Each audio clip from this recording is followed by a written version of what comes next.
Sudah, Bapak Ibu semuanya, yuk kita mulai lagi. Mari kita mulai lagi. Semangatnya mana? Semangat semuanya. Oke, Semangat, Bu. ya Ya siap. Bu, semangat, semangat. Terima Pagi, kasih. pagi, pagi. Terima kasih, Pak Ketua ini luar biasa, Pak Dokter. Ya, Pak Samsu Marlin sehat, baik-baik aja, Pak. Rahangnya Alhamdulillah masih Bu, ada Bu. Ya, Rahangnya masih ada. ya. menyesuaikan sehat. Pak Samsu Marlin jangan dibuat stres. Ya, makanya saya izin Bu, saya sambil rileks saja. Ya, nggak apa-apa, Pak. Yang penting sehat aja udah, ya. Oke, ya, Alhamdulillah. baik. Silakan untuk menyingkat waktu, Pak Sumono. Baik, terima kasih Bu Retno atas waktu dan kesempatannya. Mangga, Pak. Izin kami share, Bu. Siapa? Mangga. Bersiap Pak Syahril ya, Pak Syahril. Mangga Pak, silakan.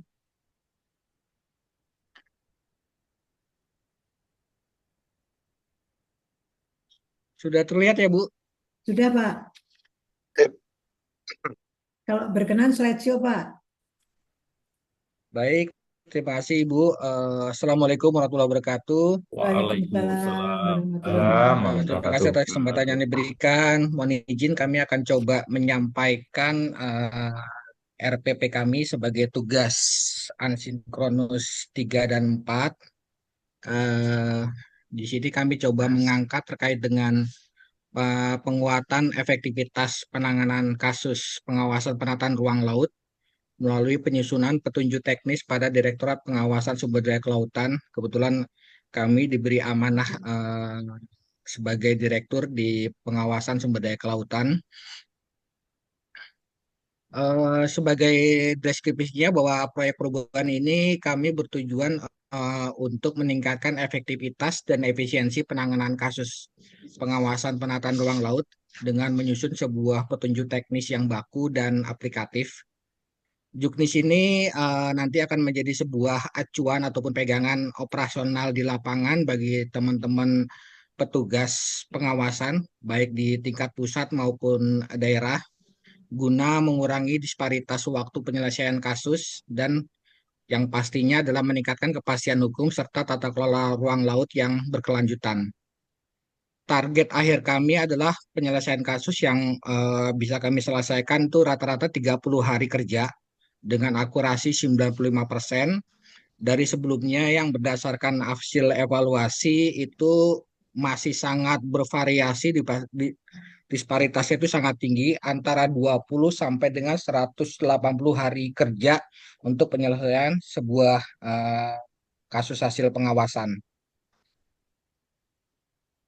Sebagai sebuah latar belakang, sebagai informasi juga kepada Ibu dan Bapak-Bapak sekalian bahwa kami di Direktorat Pengawasan Sumber Daya Kelautan ini memiliki mandat strategis dalam menjaga keberlanjutan ekosistem laut melalui kegiatan pengawasan terhadap pemanfaatan ruang laut yang dalam pelaksanaan tugasnya salah satu fungsi krusialnya adalah memastikan bahwa pemanfaatan ruang laut itu sendiri itu sesuai dengan perizinan dan tata ruang laut yang telah ditetapkan, baik dari sisi RZWPP 3K ataupun rencana zonasi wilayah pesisir dan pulau-pulau kecil maupun rencana tata ruang laut nasional. Berdasarkan hasil evaluasi dalam praktek pengawasan yang sudah berjalan saat ini, khususnya dalam penanganan kasus pelanggaran pemanfaatan ruang laut itu masih ditemukan ketidakteraturan dan ketidaksamaan dalam waktu penyelesaian kasus antar wilayah. Nah, ini berimplikasi kepada lemahnya kepastian hukum, tidak efektifnya penindakan, dan berkurangnya tentunya daya dukung lingkungan laut itu sendiri akibat keterlambatan dalam penanganan. Berdasarkan evaluasi kinerja di Jenbes DKP untuk periode tahun 2024, kami mendapatkan data bahwa 4 unit pelaksana teknis pengawasan SDKP itu masih menghadapi kendala, khususnya terkait dengan koordinasi lintas wilayah. 34 satker perbantuan itu melaporkan variasi waktu penyelesaian kasus yang berbeda akibat tentu ketiadaan standar operasional prosedur yang terpadu. Kami menggarisbawahi permasalahan utama yang di sini adalah terkait dengan disparitas waktu penyelesaian kasus. kami mengambil contoh berdasarkan data yang ada bahwa kasus reklamasi ilegal di Jakarta yang ditangani oleh Pangkalan PSDKB Jakarta itu bisa diselesaikan 45 hari. Sementara kasus yang sama di lokasi yang berbeda di Maluku itu baru bisa diselesaikan dalam waktu 120 hari kerja. Eh, Kami coba menganalisis dari permasalahan yang ada. Yang pertama adalah permasalahan utamanya ketidakteraturan waktu penyelesaian kasus pengawasan penataan ruang laut. Hal ini disebabkan satu dari sisi regulasi, tidak adanya batasan waktu yang jelas untuk penyelesaian kasus. Dari sisi sumber daya manusianya, 15% petugas di UPT itu belum tersertifikasi pelatihan penanganan kasus yang bersifat kompleks dan variasi kompetensi antara petugas pusat dan daerah. Yang ketiga, kami menganalisa bahwa dari sisi sistem 40% kasus itu terlambat karena masih menggunakan manual tracking untuk analisa dokumen-dokumen yang ada. Hal ini bisa berdampak, yang pertama pastinya adalah keterlambatan dalam penegakan hukum, ketidakpastian bagi pelaku usaha dan masyarakat pesisir, menurunnya kredibilitas pengawasan yang dilakukan oleh pemerintah sendiri itu, dan tentunya dampak yang pasti akan dirasakan oleh masyarakat adalah potensi kerusakan lingkungan yang tidak tertangani secara tepat waktu. Kemudian juga kami dari analisa yang ada, kami coba mengidentifikasi akar permasalahan. Yang pertama adalah ketiadaan SOP ataupun standar operasional prosedur yang standar terkait dengan alur penanganan kasus pengawasan penataan ruang laut dan ragamnya waktu penyelesaian penanganan kasus pengawasan penataan ruang laut itu. Yang kedua dari akar masalahnya adalah terkait dengan perbedaan kapasitas dan pemahaman personil pengawasan terhadap aspek legal dan teknis penataan ruang laut. Yang ketiga, tidak terintegrasinya sistem dokumentasi dan pelaporan kasus antar unit kerja di pusat dan daerah. Yang keempat adalah lemahnya koordinasi lintas unit dalam eskalasi kasus, terutama jika berkaitan dengan instansi daerah. Jadi memang ada beberapa yang menjadi kewenangan pusat, ada beberapa yang menjadi kewenangan daerah. Ini masih koordinasi antara pemerintah daerah dan pusat ini masih sangat lemah. Dan yang kelima adalah tidak adanya indikator kinerja utama yang secara khusus mengukur kecepatan dan kualitas penanganan kasus pengawasan penataan ruang laut. Kami coba menyampaikan beberapa strategi untuk penyelesaian masalah-masalah ini. Yang pertama adalah bahwa kami mencoba terobosan inovatif, yaitu melakukan penyusunan petunjuk teknis penanganan kasus pengawasan penataan ruang laut yang meliputi substansi-substansinya adalah alur dan waktu penyelesaian setiap tahapan. Yang kedua, template laporan dan dokumen pendukung. Yang ketiga, mekanisme eskalasi dan pelimpahan kasus. Dan yang keempat, panduan kolaborasi pusat dan daerah. Terobosan inovatif yang kedua adalah melakukan pembentukan tim ad hoc untuk penyusunan juknis lintas fungsi, di mana dalam tim ad hoc ini melibatkan pengawas kelautan sendiri, penyidik pegawai negeri sipil atau PPNS, praktisi hukum kelautan, dan pejabat teknis tata ruang laut di Direktorat Jenderal Teknis lainnya.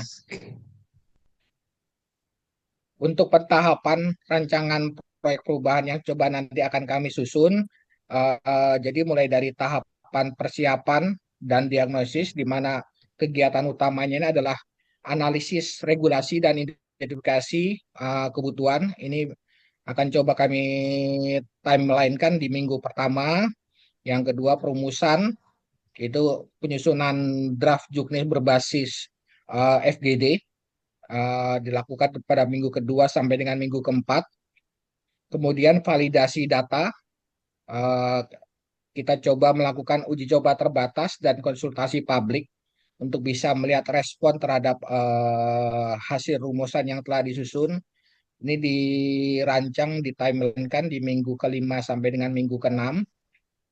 yang bisa terus dilanjutkan dengan kegiatan finalisasi, yaitu untuk menyempurnakan dan bisa menerbitkan atau bisa ditetapkan oleh pimpinan itu bisa di minggu ketujuh, dan dilanjutkan pentahapan terakhir itu di kegiatan sosialisasi. Sosialisasi ke dalam dan keluar, yaitu bentuk utamanya mulai pelatihan dan distribusi dari juknis yang telah ditetapkan. Ini kami agendakan di minggu ke-8 sampai minggu ke-10. Untuk strategi marketing proyek perubahan ini, untuk pemetaan stakeholdernya di internal tentu saja direktorat kami sendiri di Direktorat Pengawasan Sumber Daya Kelautan, juga melibatkan Direktorat Penanganan Pelanggaran, penyidik pegawai negeri sipil, UPT Dijen PSDKP sebagai kepanjangan tangan ataupun ujung tombak di lapangan, tentu saja melibatkan Biro Hukum, Inspektorat Jenderal. Untuk eksternal, kami akan berkolaborasi dengan Dinas Kelautan dan Perikanan Provinsi dan Kabupaten sebagai yang memang ada di lapangan juga. Terus Kementerian Lingkungan Hidup tentunya, pemerintah daerah, pelaku usaha, komunitas nelayan, akademisi, dan kelompok masyarakat. Jadi ini kami di KKP atau khususnya di PSDKP sudah membangun namanya kelompok masyarakat pengawas. Ini juga bisa akan kami libatkan dari sisi eksternalnya. Untuk strategi komunikasi, kami mengedepankan sosialisasi melalui workshop regional, MOU dengan pemerintah daerah, pemanfaatan media internal KKP yang bersifat online ataupun website-website, dan aplikasi pembelajaran e-learning. Yang keempat, strategi komunikasi yang coba akan kami bangun adalah penggunaan testimoni keberhasilan uji coba sebagai materi advokasi internal.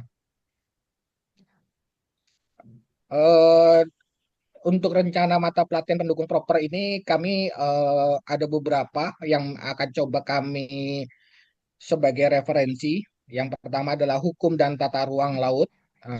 Tujuannya jelas memperkuat pemahaman regulasi tentang tata ruang laut itu sendiri, dengan target peserta adalah petugas pengawasan dan penyidik pegawai negeri sipil. Yang kedua, proses bisnis penanganan kasus, tentunya untuk bisa semua nanti menjadi standarisasi dari alur penanganan sebuah kasus. Targetnya adalah pejabat struktural, PPNS, dan fungsional teknis. Terus nama pelatihan yang ketiga, digitalisasi dan sistem informasi pengawasan. Tujuannya mengoptimalkan pelaporan berbasis teknologi. Jadi ini bukan membangun ibu, tapi kami dengan di PSDKP sendiri sudah ada eh, aplikasi yang memang sudah terbangun dari sisi data. Ini yang coba akan kami optimalkan penggunaannya. Jadi target pesertanya adalah admin dan petugas penginput data. Untuk pelatihan penyusunan SOP atau penjuknis dengan bertujuan keterampilan menyusun dokumen operasional. Ini targetnya adalah tim penyusun dan evaluator juknis. Leadership dan manajemen perubahan bertujuan untuk mendukung peran kepemimpinan transformasional. Ini lebih kepada level-level middle, koordinator, kepala subdit, dan kepala UPT, unit pelaksana teknis. Dan yang terakhir adalah mediasi konflik pemanfaatan ruang laut. Bertujuan kami bisa menggali dari sisi kemampuan manajemen mediasi konflik. Ini juga di level middle nanti akan kami libatkan koordinator, kepala subdit, dan kepala UPT. Rencana strategi pengembangan kompetensi adopsi dari proyek perubahan yang akan coba kami bangun, tentunya kami akan mengedepankan TOT, Training of Trainer, bagi pegawai terpilih di pusat dan daerah untuk menjemberluaskan pemahaman dari juknis yang nanti ditetapkan. Terus sistem coaching dan mentoring untuk pendampingan pelaksanaan juknis di 3 bulan pertama implementasi, pengembangan modul e-learning, juknis berbasis video interaktif di Learning Management System LMS KKP. Yang terakhir adalah evaluasi berbasis kompetensi dalam asesmen kinerja berkala untuk petugas pengawasannya. Untuk pemetaan perilaku kepemimpinan itu tentunya diharapkan visioner, mampu melihat pentingnya keseragaman sebagai sebuah fondasi yang mengedepankan akuntabilitas, kolaboratif, membangun kerja tim lintas bidang dan lintas instansi, transformasional, menjadi sebuah agen perubahan dalam tata kelola pengawasan, bisa bersifat responsif, cepat bertindak terhadap dinamika dan hambatan yang ada di lapangan, dan tentunya adaptif, mampu mengadopsi teknologi baru. Untuk strategi pengembangan kompetensi diri yang akan kami kedepankan, itu mengikuti pelatihan kepemimpinan adaptif dan berbasis data, aktif dalam forum koordinasi lintas pemangku kepentingan, terus menulis dan mempublikasi hasil proyek perubahan ini sebagai menjadi sebuah referensi nasional, belajar dari praktek terbaik. Yang terakhir, bagaimana pengawasan ruang laut di negara lain melalui webinar ataupun benchmarking yang bersifat internasional dengan berdasarkan kami coba mencari dari dunia maya. Sebagai penutup, kami sangat berharap dan ini memang sudah kami coba konsultasikan kepada mentor kami, kepada pimpinan kami, memang ini menjadi sebuah arahan beliau bahwa proyek perubahan ini akan mengurangi disparitas waktu penyelesaian kasus yang dari berkisar 20 sampai 180 hari menjadi rata-rata 30 hari pada semester 2 di tahun 2025, dan ini sejalan dengan target restra dari Dijen PSDKP. Ini daftar pustaka yang kami gunakan, Bu Retno dan Bapak Ibu sekalian. Demikian yang bisa kami sampaikan.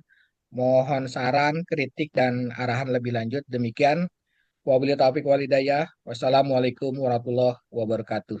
Waalaikumsalam warahmatullahi wabarakatuh. Luar biasa tepuk tangan Pak Sumono.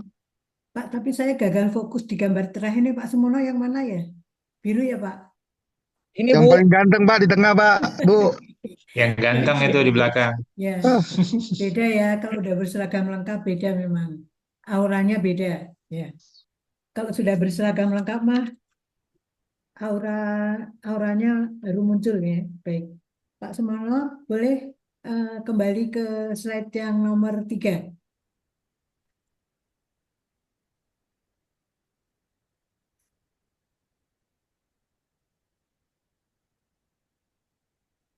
Ya, sebagai direktur pengawasan ya. Jadi Pak Sumono mengacu ke laporan kinerja Dijen PSDKP 2024. Ada 4 UPT, 34 Satker, dan seterusnya gitu ya. SOP, intinya SOP terpadunya itu apa namanya kurang gitu ya. Dan tadi saya melihat di pertama-tama sampaikan Pak Sumono, targetnya jelas ya. Dari yang sekitar 80 menjadi 30 hari gitu ya. Ya. Punten, saya jadi betul Bu. ingat tadi janji saya, punten. Karena Pak Eko muncul ini janji saya tadi mau ngulas Pak Eko ya, Pak Eko ya. Halo Pak Eko, janji saya tadi mau ngulas Pak Eko tapi belum ya. Punten, mohon Belum, izin. Bu, ya. Ya, boleh besok sekalian Sekalian aja, Bu. Oh, kebetulan ya. ya, boleh, Oke, boleh besok sekalian. ya. Tapi intinya saya kira tadi sudah lengkap sih, sudah izin ya. Besok kalian ya Pak Eko ya, punten mohon izin. Ya, Pak Siap, Bu, Sumono, siap. ya, Pak Sumono saya lanjutkan. Jadi targetnya jelas tadi ya, sudah disampaikan.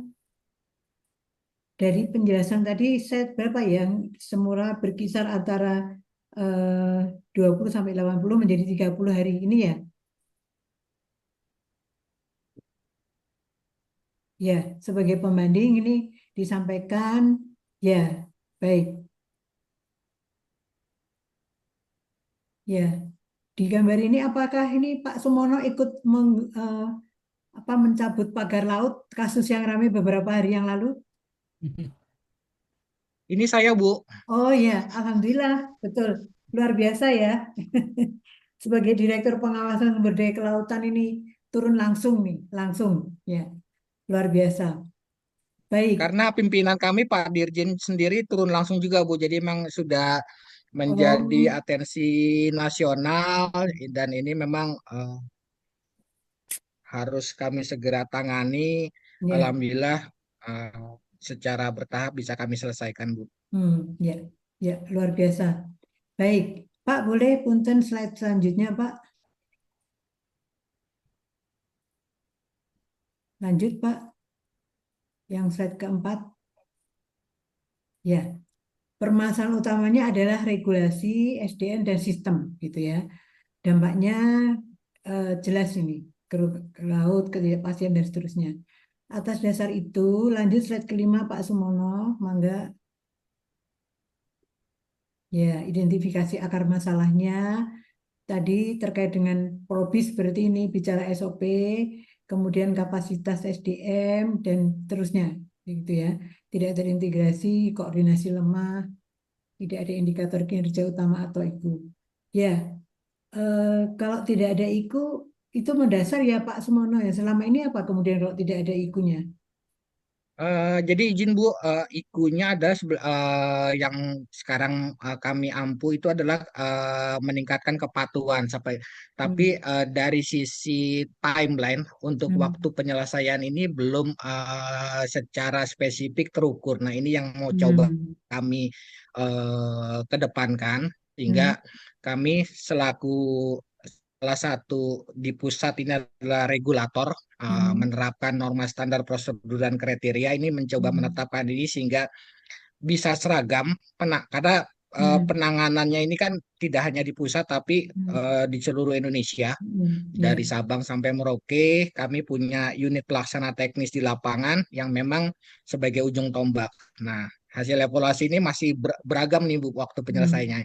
Jadi kami Hmm. mencoba membuat sebuah tolak ukur Patokan kalau sehingga ukur. jelas Ya. tahapannya mulai dari kapan menerima pengaduan, kapan harus turun lapangan, Hmm. analisa sampai dengan apakah ini cukup dugaan pelanggaran sehingga bisa Hmm. ditetapkan sebagai Hmm. sebuah pelanggaran dan Hmm. dikenakan sanksi atau memang dia clear and clean. Demikian Hmm. Ibu. Ya, baik. Sudah jelas ini ya identifikasi akar masalahnya. Lanjut, Pak. Ya, terobosan inovatifnya adalah penyusunan juknis, kemudian pembentukan tim ad hoc. Ya, SOP ya intinya ya Pak ya, probis ya. Oke, baik. Lanjut Pak. Ya, Pak Sumono, terkait dengan SOP probis, Bapak harus bisa menggambarkan kondisi awal dan yang diinginkan dengan jelas ya, terukur ya Pak ya. Jadi Siap Ibu. sebelum Bapak menyusun langkah 1 dan 2 tadi, seperti apa kondisinya digambarkan dengan baik. Bisa berupa photoshoot atau berupa data pendukung gitu ya. Itu. Kemudian pentahapannya persiapan diagnosis minggu ke-1 sampai minggu ke-8 dan ke-10. Berarti ini jangka pendek ya Pak? Jangka pendeknya Bu. Jangka pendek selama 2 bulan kurang lebih adalah sampai ke sudah finalisasi ya Pak ya, Iya Bu. uji coba Sampai terbatas. nanti mungkin evaluasinya Bu, karena kami berharap dalam 2 bulan ini sudah ada perubahan signifikan sesuai Hmm. dengan target yang kami canangkan bahwa Hmm. penyelesaian itu bisa kami rata-ratakan dalam 30 hari kerja bisa dilakukan penyelesaian. Ya, Apakah memang baik. perlu ada evaluasi Bu ya? Perlu Pak, tetap harus ada. Saya pengen lihat Siap. jangka menengahnya Pak, jangka menengahnya. Jadi itu tadi kan jangka pendek, jangka menengahnya belum disusun ya Pak Sumono. Oh belum Bu, Ya, belum. jadi biasanya nanti penguji akan melihat nih ada nggak kesinambungan atau benang merah Baik. kegiatan-kegiatan dan target yang maupun output yang dilakukan di tahap jangka pendek 2 bulan, jangka menengah dan panjang. Kalau tadi Oh Pak Sumono siap, mengatakan akan mengadakan evaluasi, silakan masukkan di tahapan jangka pendek ya Pak ya. Kemudian nanti jangka ya menengahnya kan hasil evaluasi apa, kemudian itu tindak lanjuti, gitu kan Pak? Ya, siap. ya, baik. Ini persiapan diagnosa, kemudian penyusunan draft juknis. Punten, juknisnya nanti yang menandatangani siapa Pak? eh Direktur Jenderal Bu, Oh, naik ya, mentor ya. siap. Oke, baik. Mudah-mudahan sih Pak Dirjen tidak terlalu sulit ditemui, bisa apalagi nih Pak Direktur ya yang ini jadi 2 bulan sudah tertanda tangan oleh Pak Dirjen sesuai dengan target ya, itu. Baik uji coba Izin terbatas Bu dan Retno, karena ini juga salah satu kami sudah berdiskusi panjang, jadi hmm, memang ini menjadi konsen beliau Bu. Jadi memang hmm, harapannya disparitas ini dalam sebuah penanganan ini bisa jadi memang ini salah satu memang target. perintah beliau untuk bisa Ya, mengangkat ini menjadi proper sih Bu. ya siap-siap. Baguslah kalau gitu. Berarti akan didukung penuh nih. Udah Insya ngantongin, Allah Bu. ya sudah ngantongin keuntungan satu nih. Oke. Kemudian Pak sudah validasi, finalisasi, sosialisasi. Ingin tanyakan di sini validasi uji coba terbatas dan konsultasi publik. Boleh tahu Pak terbatasnya itu mungkin diterapkannya hanya di beberapa provinsi gitu uji petik atau gimana? Izin Bu, karena memang Juknis ini kan sifatnya sebetulnya jadi kewenangan untuk pengawasan sumber daya kelautan itu memang hanya kami yang Hmm. melakukan Hmm. dalam hal ini KKP dan Hmm. di tingkat eselon satunya itu Direktorat Jenderal PSDKP. Jadi memang Hmm. eh, dan pengawas kelautan di daerah itu pun juga Hmm. berada di bawah koordinasi kami, Bu. Jadi memang Hmm. kami di daerah pun memang kami menganggap itu sebagai internal yang terbatas Hmm. gitu, Bu. Ya, ya, Nah, ya. untuk konsultasi pabriknya baru kami pelaku usaha dari sisi Hmm. pemanfaatan ruang laut itu. Ya, ya. Mungkin nanti di konsultasi publik bisa ditambahkan pemerintah daerah kali ya, Pak ya. Oh, siap. Ya, ya. Ya, meskipun di sini saya belum melihat stakeholdernya nih, tapi melihat apa yang disampaikan kan ini terkait dengan kewilayahan ya, Pak Sumono ya. Jadi mungkin Betul, Bu.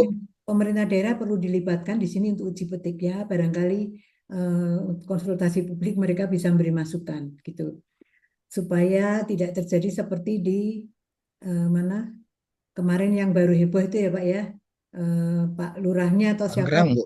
Tangerang ya, ya itu melebihi menteri itu kalau ya. Baik Pak, lanjut Pak, slide nomor 8, lanjut.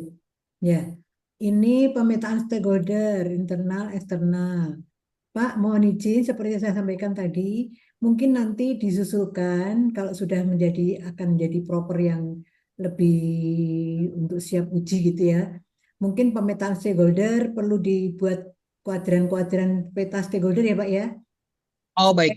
ya, Siap. supaya Pak Sumono juga lebih mudah nanti bagaimana strategi komunikasinya, siapa yang ada di promoter, siapa yang ada di defender dan seterusnya, gitu ya. Baik internal maupun eksternal petakan masukkan di situ. Ya, di sini kan Baik, Pak Bu. Sumono baru memetakan internal eksternal, tapi belum tahu mau diletakkan di mana, gitu ya. Kalau dia diletakkan di Siap. mana, di kuadran mana, gitu, akan lebih mudah ketika menyusun strategi komunikasi. Karena strategi komunikasi dengan yang ada di promoter, defender maupun latte, papet titik itu kan pasti berbeda, gitu kan. Nah, di Baik. situ nanti buat petanya dulu, kemudian strategi komunikasi, ya. Kalau sudah strategi komunikasi, sekaligus nanti dilanjutkan dengan strategi marketing. Kan beda. Cara menjual kepada Ya, yang ada di vendor dan di apa titik itu kan berbeda. Ya Pak ya, cara menjualnya, strategi marketingnya. Itu tahapannya. Baik, kemudian slide nomor 9, Pak. Ya, ini mata pelatihan pendukung, hukum dan tata ruang laut. Boleh. Pak, boleh tahu Pak, ini mata pelatihan pendukung. Hukum dan tata ruang laut ini apa? Siapa penerbitnya, siapa ininya, Pak? jadi memang kebetulan kami saat ini sedang berkomunikasi dan membuat sebuah Hmm. forum diskusi Bu dengan beberapa Hmm. pakar khususnya Hmm. dari IPB dan Hmm. dari BRIN Bu. Jadi kalau secara spesifiknya kami masih berkomunikasi sama beliau-beliau, Hmm. tapi pada ini kami masih melihat dari sisi temanya Bu bahwa pelatihan ini karena memang ada pakar hukum dan pakar tata ruang laut yang akan coba kami gandeng sehingga Hmm. harapannya produk output Juknis ini itu bisa memang benar-benar implementatif nanti di lapangannya bagi teman-teman Hmm. petugas pengawas ataupun nanti penyidik pegawai negeri sipilnya itu Bu. Ya. Ya, gini Pak Sumono, punten ya. Kalau melihat tabel ini kan ada nama pelatihan, ada tujuan, ada target peserta. Mungkin ini judulnya yang cocok adalah strategi peningkatan kompetensi dalam rangka adopsi, Pak. Oh, Ya, karena kalau yang dimaksud dengan mata pelatihan pendukung itu adalah mata pelatihan 3 yang ada di LMS yang kemarin saya sebutkan di materi oh, saya, Pak. Ada terkait dengan baik. ekonomi hijau dan seterusnya itu, Pak. Ada terorisme dan seterusnya. Dari Oh, 3 dari yang ada di LMS itu yang kemarin saya sebutkan di slide saya, ada manajemen keuangan, manajemen pemerintahan dan seterusnya. Yang dimaksud dengan mata pelatihan pendukung itu, Pak. Ya, oh, baik. jadi Pak Sumono Siap. memilih 3 dari yang ada. Minimal, kalau mau ditambahkan textbook atau apapun yang hubungan secara teknis sangat kuat dengan propernya Pak Sumono boleh ditambahkan. Tapi nanti harus ada evidence-nya. Misalnya screenshot judul bukunya, siapa pengarangnya dan sebagainya. Gitu ya. Oh, Ya, itu. baik. Tapi kalau tabel ini yang dimaksud Pak Sumono mungkin punten menurut saya lebih masuk kepada dalam rangka peningkatan strategi kompetensi dalam rangka adopsi. Karena di sini jelas Pak Sumono nama pelatihannya apa, target pesertanya apa. Jadi dalam rangka adopsi proper itu kan Pak Sumono ingin semua nanti memahami itu gitu kan sehingga bisa diimplementasikan Iya, ya. Ini betul, Bu. Ya, ini sudah sesuai Pak target pesertanya dan sebagainya, tujuannya apa. Cuman kalau menurut saya ini lebih cocok kepada masuk yang bab terkait dengan strategi peningkatan kompetensi dalam rangka adopsi. Itu ya Pak Sumono ya. Baik, Bu. Ya, terus yang ini digeser menjadi yang mata pelatihan pilihan nanti dilengkapi yang saya sampaikan tadi. Minimal 3, Baik, kalau lebih boleh gitu ya. baik. Baik, lanjut Pak. Slide selanjutnya. Nah, ini Pak tambahkan di sini. Di sini juga sudah ada nih Oh, POT, baik, sidang mentoring gitu ya, pengembangan e-learning dan sebagainya. Ini tambahkan dengan yang tadi, di saya tadi. baik. Ya. Kemudian lanjut Pak yang 11, slide 11. Ini step kepemimpinan dan saya pengembangan. Nah, ini yang kompetensi diri tadi Pak, maksudnya sama seperti yang tadi terakhir disampaikan Pak Yang Hendra. Priyadi, Bu. Yang Priadi. Jadi Siap. hasilnya Pak Priadi disandingkan dengan Menpar RB 38 Baik. 2017. Mana yang sesuai itu Pak? Ya. Karena baru tahun ini. Kalau tahun yang lalu mungkin kalau melihat peserta tahun yang sebelumnya sebagai referensi nggak apa-apa sih. Cuman tahun sebelumnya itu kan belum melakukan tes Priadi. Tetapi hanya self assessment dan mentor gitu ya. Itu memang hanya mengambil 3 dari Menpan RB terkait dengan integritas, kerjasama, dan mengelola perubahan. Nah, yang sekarang mungkin bisa disandingkan dengan ke-8 indikator yang ada di Menpan RB 38, hasil Priadi. Itu ya Pak Suwono? Ya, Baik, ya. Mungkin itu saja Pak Sumono, luar biasa sudah runtut ya, hanya tadi sedikit di situ. Jangan lupa baik. terkait dengan eh, strategi komunikasi tadi sudah, kemudian peta stakeholder, jangan lupa branding. Brandingnya Oh, Pak. branding. Siap. Ya, buat Baik, brandingnya itu dalam rangka strategi marketing, baik berupa logo maupun tagline-nya, gitu ya. Buat tagline-nya yang logonya yang eye-catching, tagline-nya yang gampang diingat, gitu Pak, mudah diingat. Jadi ketika Pak Sumono melakukan komunikasi dengan stakeholder lain itu mereka gampang mengingat, kemudian tertarik. Ini tagline-nya bagus nih, logonya juga luar biasa brandingnya, sehingga dia akan tertarik, gitu ya. Itu Pak. Mungkin dari saya itu Pak Sumono. Ya, terima kasih banyak Ibu ya, saran sama-sama. masukannya. Sama-sama Pak. Sukses selalu Pak. Ya, Amin, amin. Izin Bu, Makasih, Bu. sebelum lanjut, ya. Mangga tanya dikit silakan. Bu sebelum lanjut.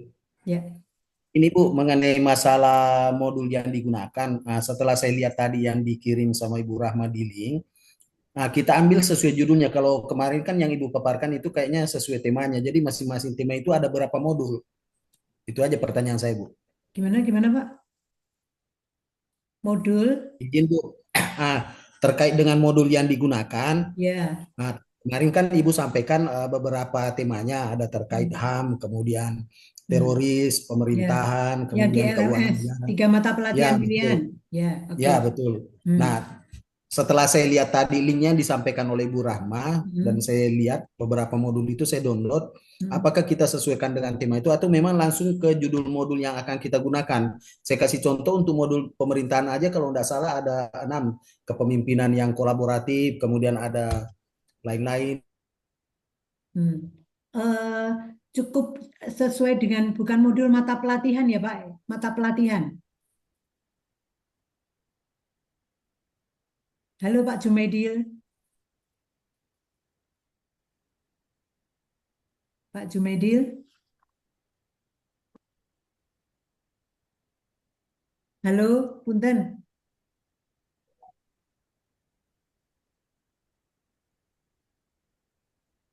Terputus kayaknya Bu, Pak Ya, Jumadil. karena jauh ya Bone Bolango. Intinya sesuai dengan mata pelatihan ya.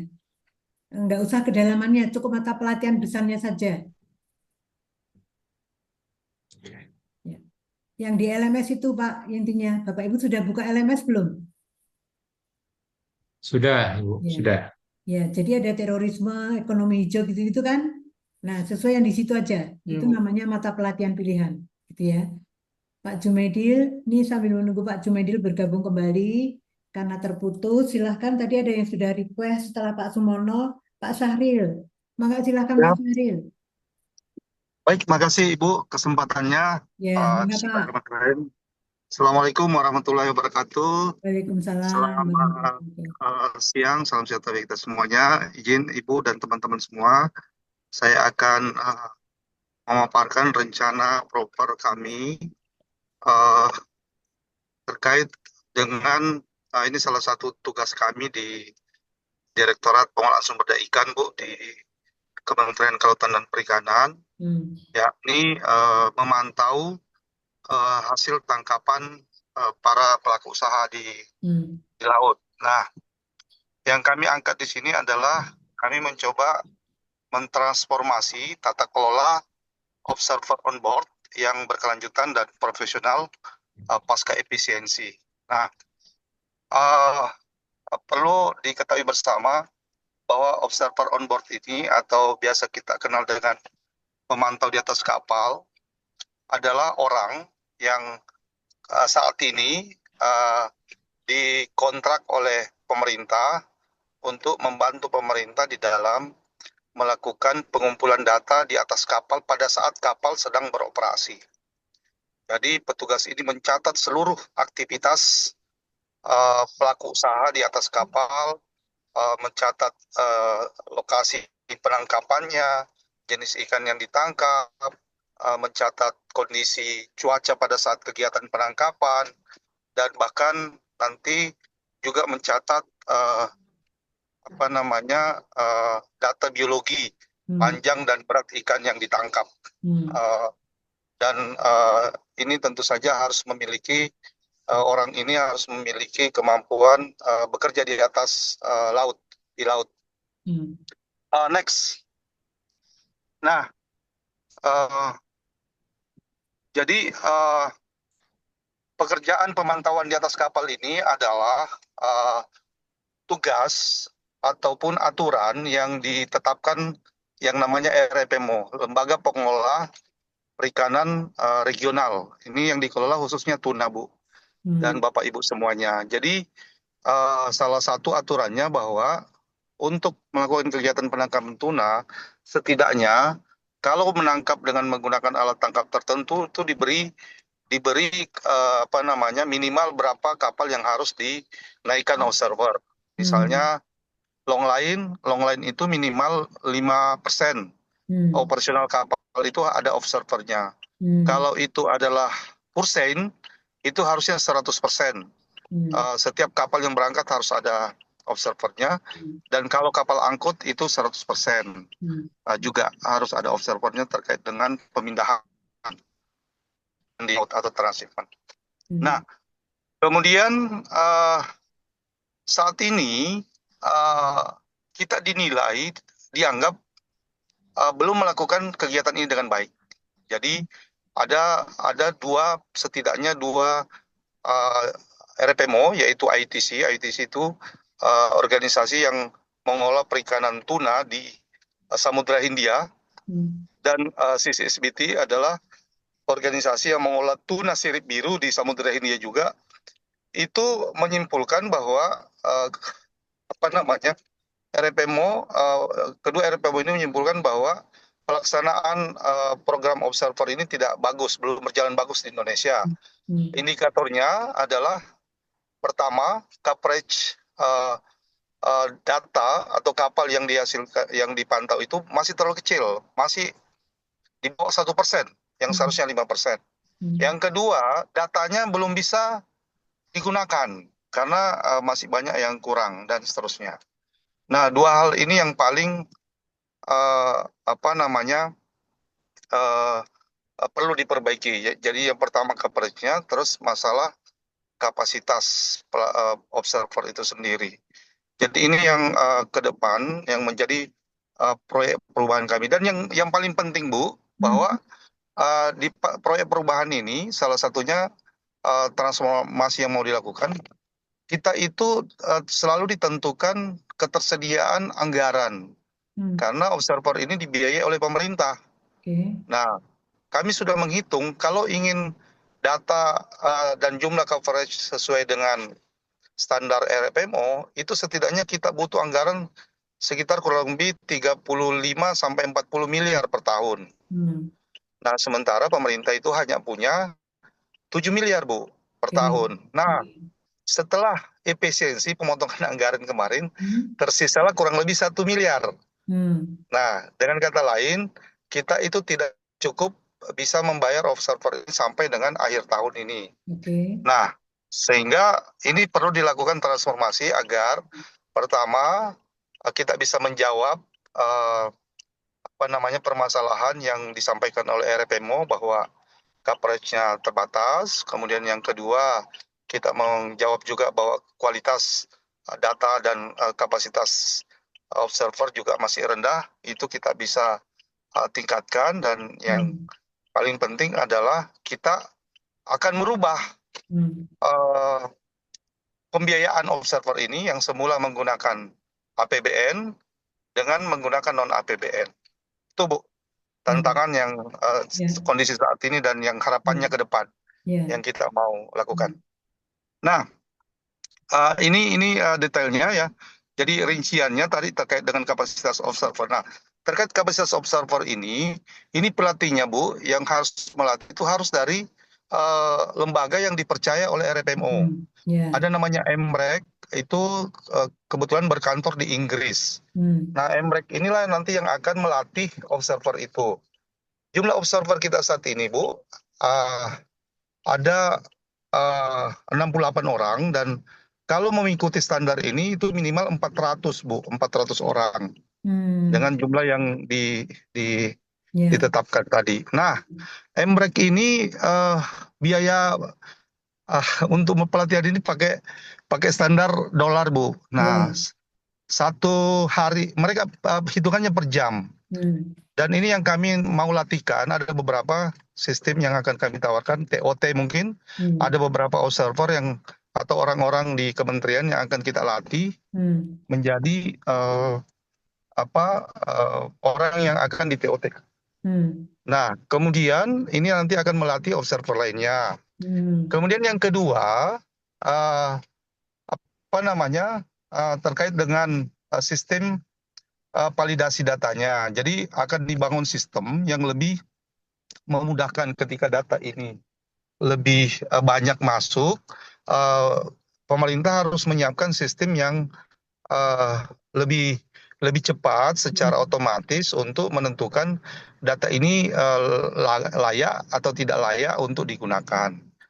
Kemudian terkait pembiayaan tadi saya sampaikan, harapannya ke depan pembiayaan ini berasal dari pelaku usaha, pemilik kapal, donor, mungkin dari NGO juga, dan mungkin dari beberapa kerjasama antar pelaku usaha dan mungkin dengan pemerintah.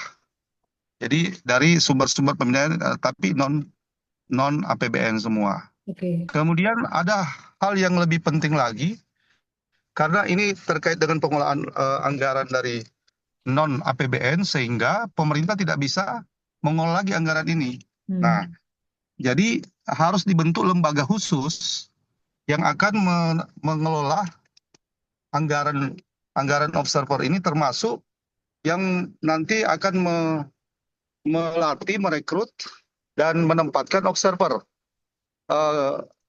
yang saat ini dilakukan oleh pemerintah. Jadi itulah beberapa kondisi saat ini yang mau kita robah, dan itu mungkin beberapa aspek yang akan menjadi proyek perubahan kami. Next. Ya. Kemudian kami sudah mengidentifikasi beberapa isu melalui diagnostik analisis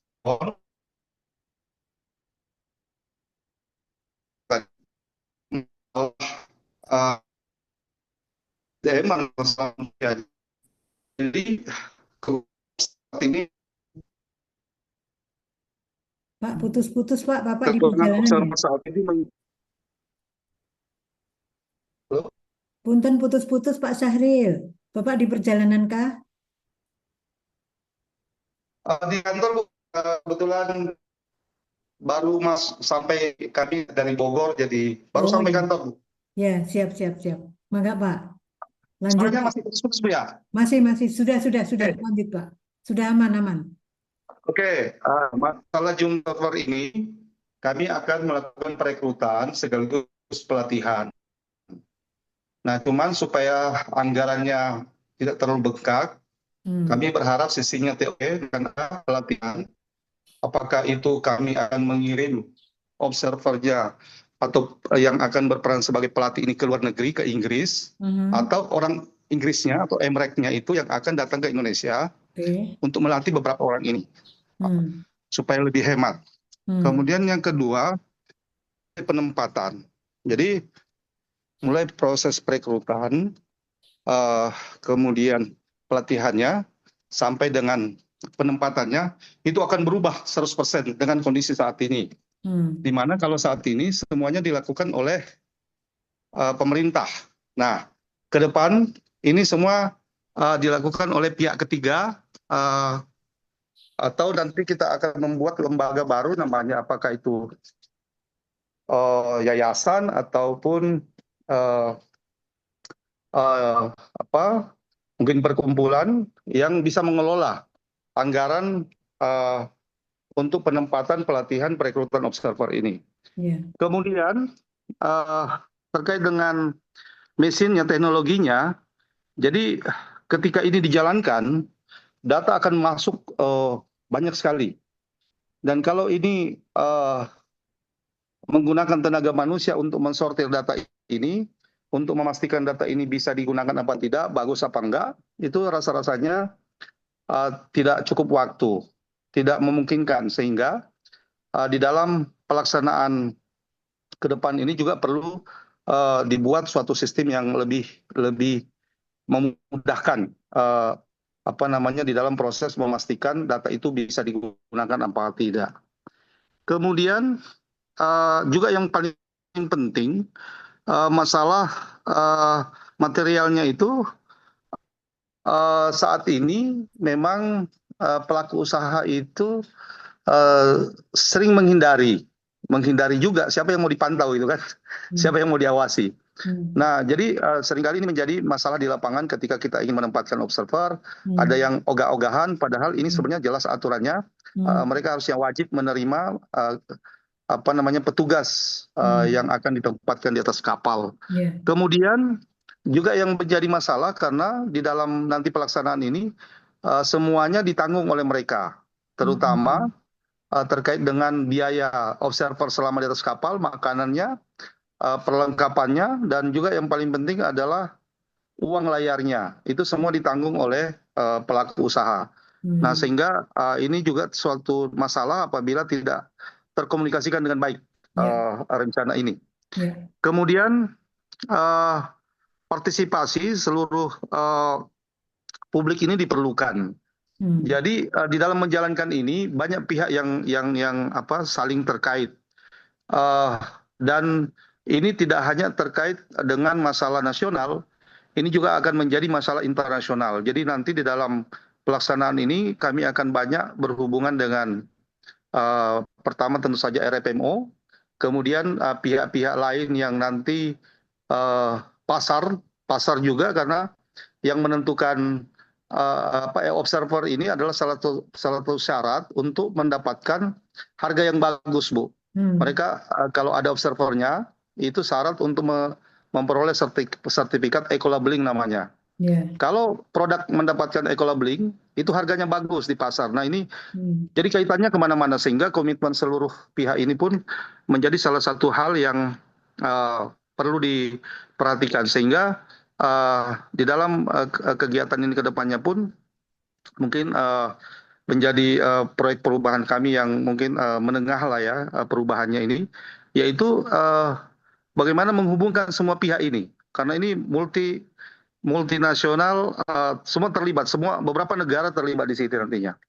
Kemudian yang terakhir masalah manajemen. Jadi masalah kami nanti terkait dengan pemahaman semua pihak, dan yang paling penting adalah belum ada lembaga yang benar-benar aktif ataupun berpartisipasi di dalam pelaksanaan observer ini, sehingga harus dibentuk dan pemerintah hadir untuk memfasilitasi, memperkuat kelembagaan ini nantinya. Yang ada saat ini adalah lembaga-lembaga bentukan swasta, tapi tidak secara khusus mengurus tentang observer ini. Jadi ini nanti yang akan kita bentuk. Lanjut. Nah, ini area fokusnya, Bu, yang akan kita robah. Masalah kelembagaannya, yang pertama, kami akan membentuk lembaga observer independen yang profesional. Jadi yang saat ini seluruh proses perekrutan, pelatihan, penempatan observer ini dilakukan oleh pemerintah. Nah, kedepannya lembaga inilah nanti yang akan melakukan itu.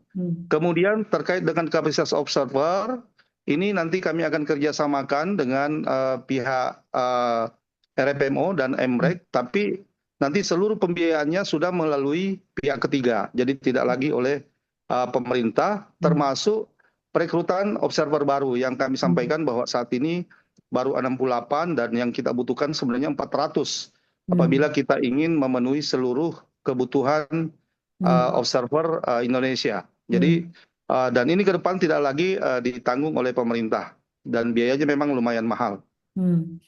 Kemudian ada teknologi digital. Jadi kami coba mengembangkan sistem. Sebenarnya ini bukan sistem baru, sistem lama, Bu. Sudah jalan sebenarnya. Cuman kami melihat ada potensi pemanfaatan namanya artificial intelligence. Jadi kami ingin artificial intelligence itu digunakan juga di dalam pendataan observer. Jadi observer itu tidak perlu lagi mengenali itu ikan apa yang ditangkap, tapi cukup mengarahkan kameranya ke jenis ikan yang ditangkap, dan kamera itu yang menentukan itu ikan apa.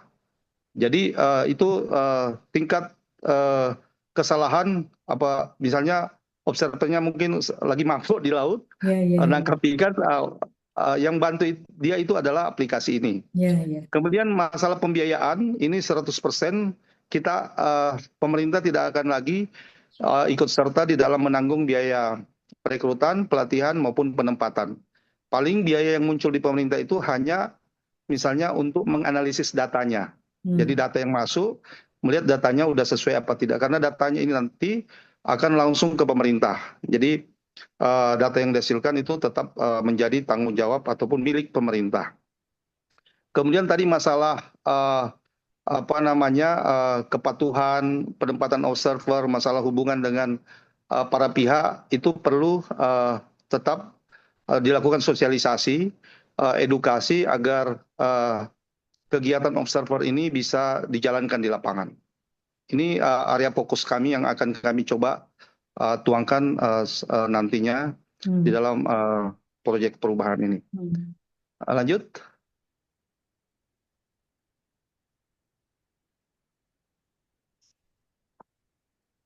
Nah, rencananya seperti ini, Bu, ke depan. kami coba akan transformasi observer on board saat ini yang saat ini dilakukan oleh kementerian, dan nanti ke depan akan berpusat pada lembaga observer Indonesia ini atau apapun namanya, yang nanti akan bertugas dan menjadi lembaga yang menjadi penghubung antara pelaku usaha, pemerintah, dan observernya itu sendiri. Jadi observer ini akan akan bernaung di bawah lembaga ini, lalu dialah yang nanti akan melakukan pembicaraan dengan pelaku usaha terkait dengan rencana penempatan, dan datanya akan disampaikan ke pemerintah, dan pemerintah berhak menentukan apakah data itu bagus, berhak observer itu bisa ditempatkan apa tidak apabila dianggap tidak layak atau tidak memenuhi standar. Jadi pemerintah masih punya kewenangan untuk menentukan datanya bisa digunakan ataupun observernya perlu dilatih kembali atau seperti apa. Jadi lebih kepada sertifikasi observer dan memastikan pelaporannya sudah sesuai apa tidak. Jadi lebih kepada data dan sertifikasi observernya.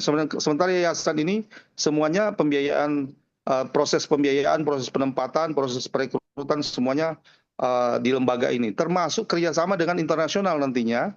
Lembaga inilah nanti yang akan melakukan hubungan dengan MREC ke depan, karena ini terkait dengan pelatihan ataupun nanti terkait dengan donor dari luar. Kemudian stakeholdersnya atau pelaku usahanya sendiri itu nantinya tinggal merencanakan kebutuhan. Dalam setahun mereka butuh berapa observer. Kemudian juga sumber-sumber pendanaan kegiatan terkait penempatan observer. Jadi nanti kira-kira konsep perubahannya seperti ini, Bu, yang kami mau lakukan. Next. Nah, kemudian milestone-nya, transformasi itu di dalam jangka pendek ini 2 bulan ke depan, yang paling penting adalah aturan mainnya. Nah, jadi untuk merubah semua ini perlu aturan, perlu dasar, karena kami menjalankan observer saat ini dengan menggunakan keputusan menteri. Merevisi aturan menteri ini kayaknya butuh waktu yang lebih lama, Bu. Mungkin bisa setengah tahun. Nah, untuk menjalankan semua ini dulu, kami akan coba paling tidak surat edaran, Bu. Surat edaran menteri agar yang sebelumnya pengaturan tentang pembiayaan observer itu dibebankan kepada pemerintah, di dalam surat edaran ini nanti kita akan sesuaikan bahwa penempatan observer itu dibiayai oleh pelaku usaha atau pihak lain yang memang membutuhkan observer. Jadi akan ada surat edaran terkait ini. Kemudian juga tidak kalah pentingnya adalah koordinasi antar pihak. Jadi nanti dalam jangka pendek ini kami akan rapat dengan berbagai pihak, dengan MREC, dengan RPMO, dengan pelaku usaha dan seterusnya untuk rencana ini. Jadi jangan sampai juga ketika ini dilakukan pelaku usaha justru tidak menerima rencana ini dan akhirnya tidak ada yang terjadi, tidak ada perubahan yang terjadi. Nah, ini semua pihak saya pikir harus ada, termasuk dengan inspektorat, biro hukum gitu ya, khususnya pelaku usaha. Nah, kemudian yang ketiga, pembentukan lembaga observernya, Bu. Nah, ini kami di tahap awal akan memfasilitasi, mungkin belum betul-betul sempurna, tapi ini harus berjalan karena kita tidak mungkin lagi menggunakan APBN dan non-APBN tidak bisa dikelola oleh pemerintah. Sehingga lembaga ini harus hadir mengelola anggaran-anggaran yang berasal dari non-APBN untuk kegiatan perekrutan, pelatihan, dan penempatan observer. Jadi ini kami akan coba memfasilitasi ini. Kemudian ada MOU yang dibangun. Nah, ini yang lebih penting, MOU dengan lembaga ini. Jadi sebenarnya kalau bisa dilihat lembaga ini mirip juga sebenarnya perpanjangan tanganan pemerintah juga sebenarnya gitu ya. Kita butuh lembaga ini nanti. Jadi perlu MOU, perlu hubungan kerja, tanggung jawab masing-masing pihak. Nah, jadi lembaga ini supaya punya dasar hukum kerjasamanya dengan pemerintah, itu pemerintah harus melakukan MOU. Kemudian yang terakhir di jangka pendek ini kami akan uji coba menempatkan observer dengan murni pembiayaan dari non APBN dan menggunakan konsep yang betul-betul sudah baru itu. Jadi Ya, itu yang kita mau lakukan di 2 bulan pertama ini, ya. jangka pendek 5 fokus kegiatan ini. Hmm. Kemudian jangka menengahnya, tentu kami yang saya sampaikan tadi harus perbaiki aplikasi dengan menambahkan AI di dalamnya. Hmm. Kemudian integrasi dengan basis data. Jadi ini juga penting, Bu, ketika data dihasilkan itu harus terintegrasi dengan sistem data yang lain. Kemudian untuk pelatihan observer, ini yang mendesak juga sebenarnya.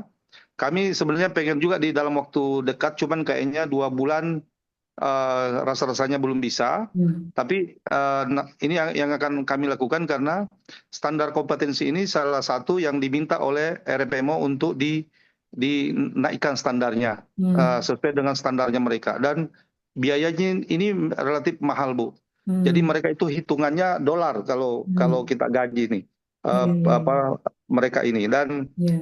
ini mau tidak mau harus dilakukan apabila kita ingin memperbaiki observer di Indonesia. Hmm. Jadi kami juga akan merencanakan ini, mungkin kami yang ke sana atau mereka yang kita undang ke sini. Hmm. Oke, lanjut. Kemudian ada perekrutan SDM baru, tadi cuma 68. Target kalau mau seluruh 5% kapal dinaikkan observer itu kurang lebih 400-an SDM observer. Nah ini saya pikir hal yang luar biasa. Namun di jangka menengah setidaknya 150 dulu. Kita lakukan ini secara bertahap. Kemudian untuk integrasi obor dengan sistem RPMO. Nah, RPMO ingin data observer itu langsung ke mereka. Nah, kita sebenarnya masih menahan ini, Bu. Menahan ini karena kita tahu kemampuan observer kita itu belum sesuai standar mereka.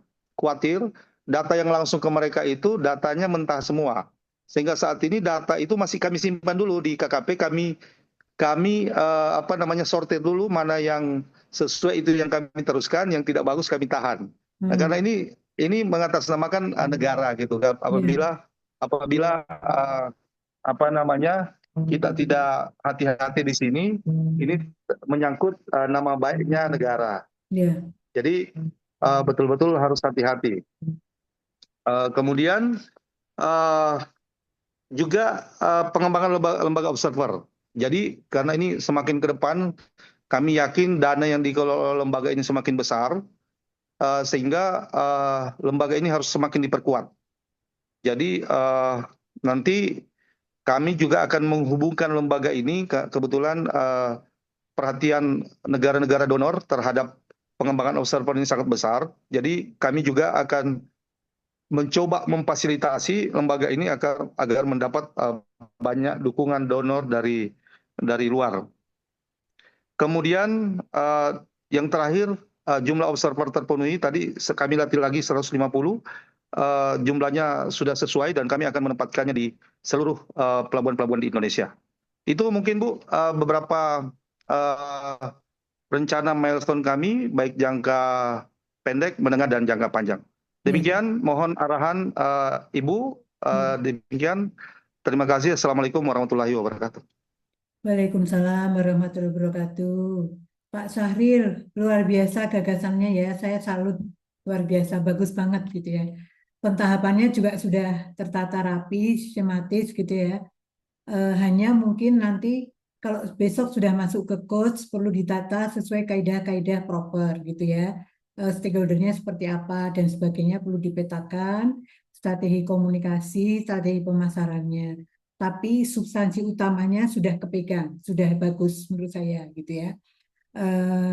Kemudian yang saya ingatkan lagi, karena di sini akan ada lembaga baru tadi yang mau digagas gitu ya, di mana salah satu kita ingat, salah satu dari kriteria inovasi itu adalah dia berkelanjutan gitu ya. Kemudian sesuai dengan norma dan nilai, artinya sesuai dengan regulasi yang ada. Berhati-hati ketika mengusulkan pembentukan lembaga, apakah itu namanya atau asosiasi atau apapun namanya, sepanjang itu sesuai dengan regulasi yang ada, itu ya, itu. Kemudian itu dijamin berkelanjutan, jangan tergantung APBN. Tadi Bapak sudah menyatakan beberapa poin tidak tergantung APBN. Ada negara donor yang mau direkrut dan sebagainya, gitu ya. Dari situ Pak, saya juga sudah membaca sepintas yang berupa Word-nya itu sudah lengkap. Kalau menurut saya itu RPP yang sudah lebih 50% gitu ya. Jadi mantap lah menurut saya. Insya Allah begitu masuk ke course besok course-nya sudah luar biasa, sudah 50% gitu ya. Baik dari Word maupun ini yang baru disampaikan.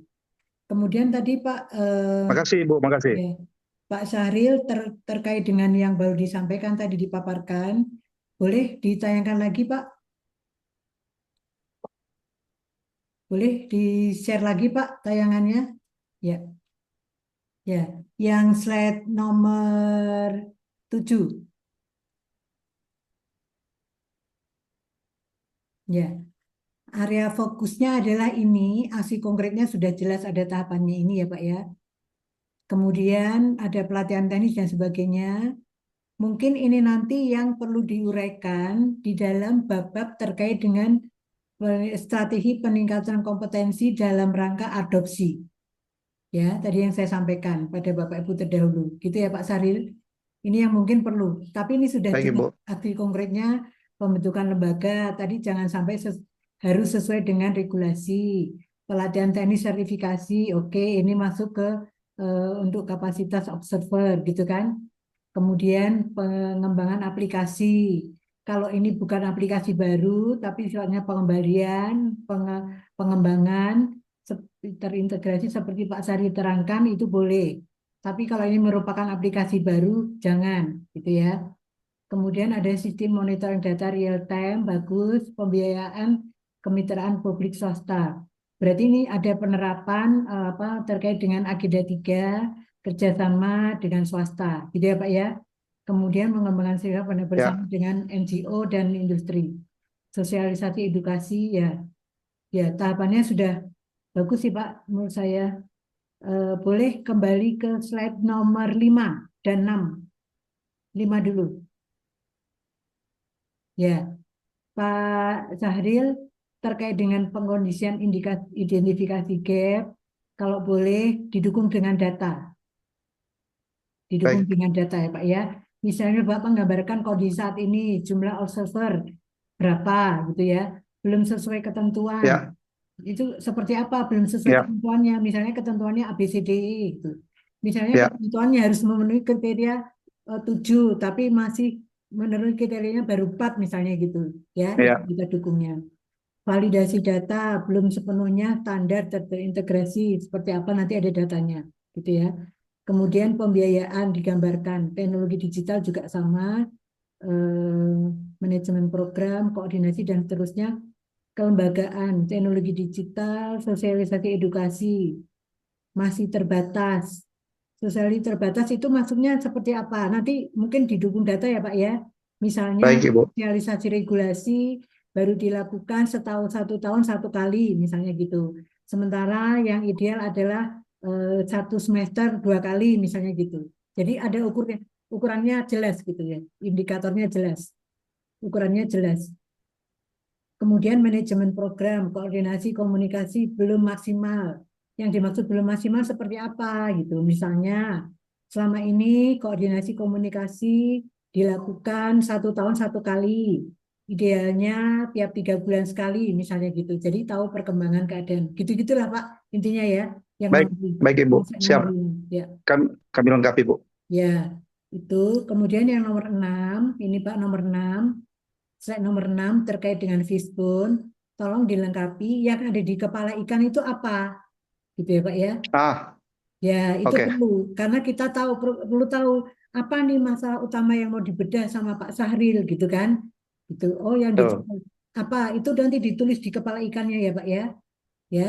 Baik Ibu. Ya dari situ Bapak kan ada beberapa tadi masalahnya, itu dipilih 1 yang urgensi dan penyelesaiannya bisa dalam waktu singkat, misalnya gitu. Ya, paling penting itu masukkan di kepala ikan, kemudian dibedah.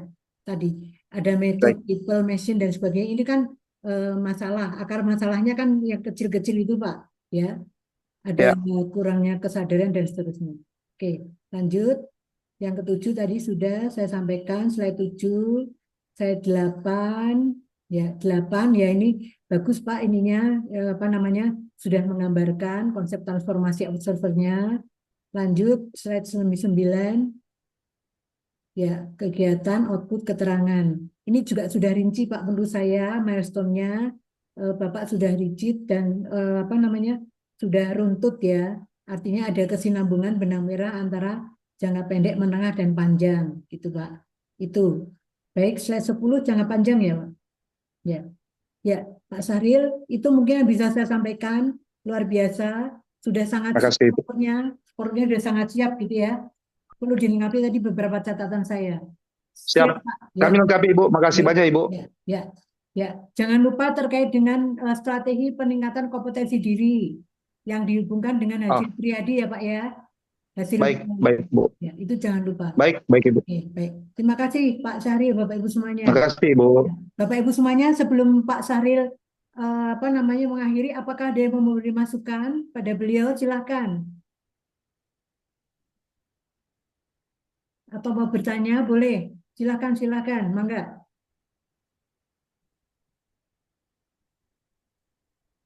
Halo, hai, Bapak Ibu masih bersama saya? Hai. Ya, Halo baik. juga. Ya, baik. Terima kasih Pak. Ini Pak Jubaidil sudah Pak Sahril, Pak Sahril, terima kasih Pak. Pak Jubaidil sudah muncul lagi. Pak, boleh diulangi Pak Jubaidil pertanyaannya tadi? Mangga Pak. Halo Pak Jubaidil. Boleh diulang pertanyaannya tadi? Tadi soalnya terlempar, putus. Ya, izin Bu, cuman Ya. satu aja terkait dengan modul yang digunakan. Setelah saya download tadi itu kan, kalau yang Ibu gunakan itu kan cuma temanya aja, tapi setelah saya download itu lebih spesifik kayak pemerintahan, ada komunikasi yang efektif, kemudian ada ini. Apakah kita langsung ke modulnya itu saja walaupun cuma satu tema aja, atau memang harus ke 3 tema yang kita ambil? Langsung ke ini aja Pak. Saya masih kurang paham ya. Tema yang mana nih? Di mata pelatihan pilihan atau yang mana? Yang mata pelajaran pilihan, Bu. Mata pelajaran Itu pilihan. kan ada modul. Ya, Modulnya kan. Nah, di modul itu setelah saya download tadi, itu ada banyak. Saya kasih contoh untuk narkotika ada berapa, kemudian teroris ada berapa, pemerintahan itu ada berapa modul. Nah, ya Cukup apakah satu aja. fokus? Cukup satu yang paling besar, yang judul yang terdepan. Oh, siap Bu. Ya, cukup itu aja. Tapi bukannya 3 modul ya Bu?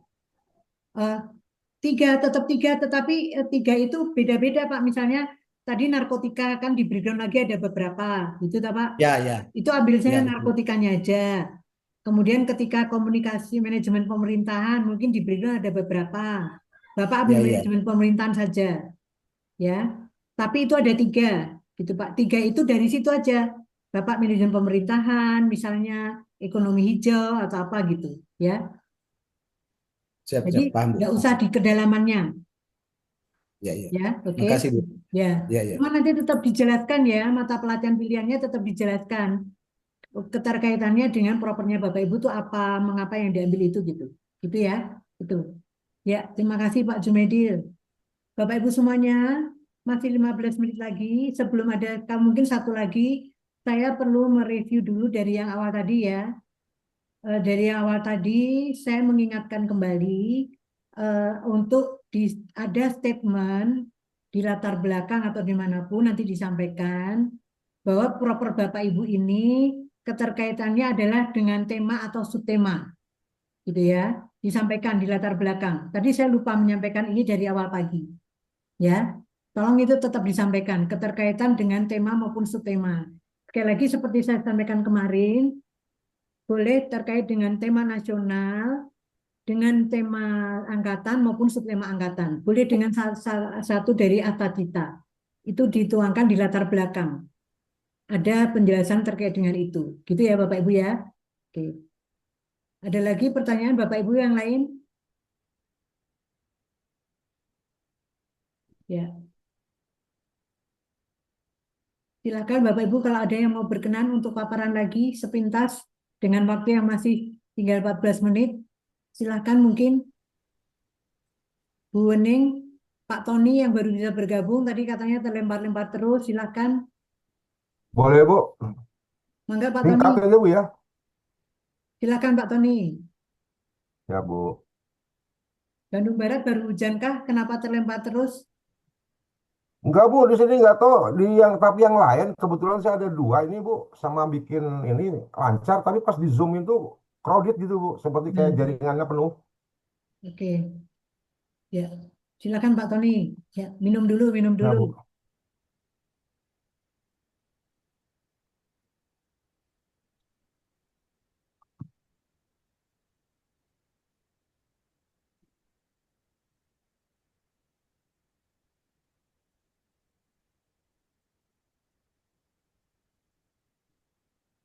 Izin, Bu.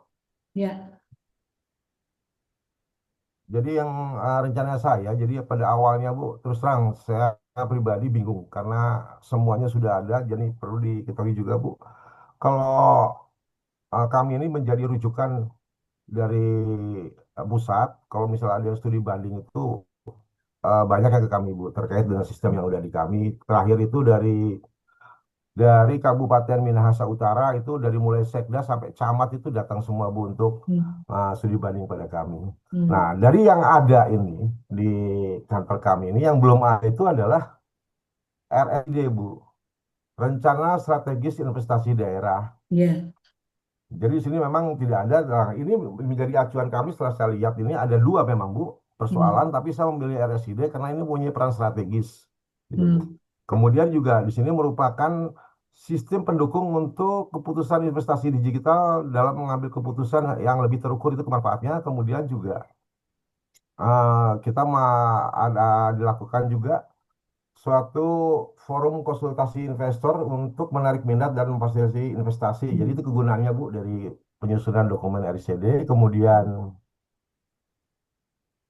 latar belakang di mana kondisi saat ini juga belum ada RSID sebagai acuan strategis, kemudian juga kebijakan investasi yang ada itu bersifat reaktif dan tidak terukur. Jadi hanya berjalan mengalir seperti air gitu, Bu.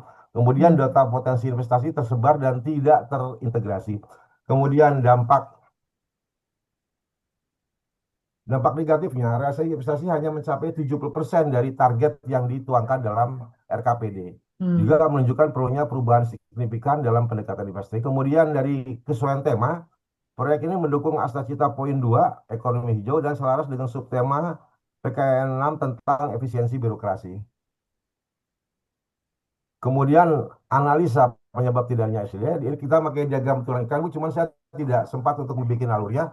Jadi di kepalanya itu adalah tidak adanya RSD. Kemudian tulang-tulangnya itu adalah dalam substansi manajemen, di mana tidak ada unit perencanaan strategis dan SDM yang tidak kompeten dalam analisis makroekonomi. Kemudian juga teknologi, di mana sistem database investasi terfragmentasi dan tidak ada tools analisis investor digital. Kemudian juga dari sisi regulasi, tidak ada perda yang mewajibkan RCD dan koordinasi antar OPD itu lemah. Lanjut, jadi kemudian kita gunakan analisa SWOT, Bu, untuk menganalisisnya. Yang pertama adalah kekuatan dan kelemahan. Kekuatan ini diantaranya dukungan pemimpin, dalam ini adalah Basekda atau Bupati sebagai stakeholder dengan pengaruh tinggi. Kemudian penggunaan teknologi inovatif, di mana pengembangan platform InvestShop dan One Data Investment. Kemudian sumber daya pelatihan, di mana kekuatannya adalah rencana pelatihan dan pengembangan kompetensi ASN. Kemudian kelemahannya, SDM yang terbatas, di mana kurangnya kompetensi dalam analisis makroekonomi. Kemudian fragmentasi dasar, di mana sistem database investasi yang tidak terfragmentasi. Kemudian regulasi yang tidak mendukung, di mana tidak ada perda yang mewajibkan RSID. Kemudian dari SWOT peluang dan ancaman, peluangnya adalah kebijakan nasional selaras dengan Asta Cipta Poin 7, Asta Cipta, reformasi birokrasi, kemudian transformasi digital, di mana terdapat peluang pengembangan tools analisis melalui analisis PESTEL. Kemudian ada kolaborasi multisektor, di mana forum konsultasi investor diharapkan dapat menarik minat baru. Dan ancamannya adalah perubahan kebijakan, risiko perubahan kebijakan di tingkat nasional dan daerah, kemudian keterbatasan anggaran, kemudian resistensi internal, mungkin potensi resikonya dari pegawai atau OPD yang lain. Kemudian strateginya berdasarkan analisis SWOT-nya untuk strength dan opportunities adalah memanfaatkan dukungan pemimpin dan kebijakan nasional untuk mempercepat penyusunan RSID. Kemudian dari strength dan threat itu membangun aliansi dengan BKPM dan Kadin untuk mengatasi ancaman perubahan-perubahan kebijakan. Kemudian dari strategi weakness dan opportunities memanfaatkan peluang kolaborasi multisektor dan mengadopsi tools analisis digital. Kemudian dari weakness dan threats-nya memperkuat koordinasi antar OPD dan mengajukan usulan perda yang mewajibkan RICD. Kemudian dari inovasi tahapan implementasi, persiapan bulan ke-1 ke-2 kita membuat tim penyusun SOP, dan membuat SOP, kemudian analisisnya di bulan ke-3 dan ke-5, melakukan peta potensi investasi, kemudian penyusunan di bulan ke-6 ke-8, melakukan outputnya adalah draft RICD, dan finalisasi di bulan ke-9 merupakan dokumen final RICD. Jadi kemudian proyek ini akan didukung oleh terobosan inovatif seperti platform InvestHub berbasis GIS dan model kolaborasi One Data Investment. Ini makin banyaknya nanti dianalisis dan sistem scoring otomatis. Strategi pemasaran akan mencakup branding Invest AC Bandung Barat.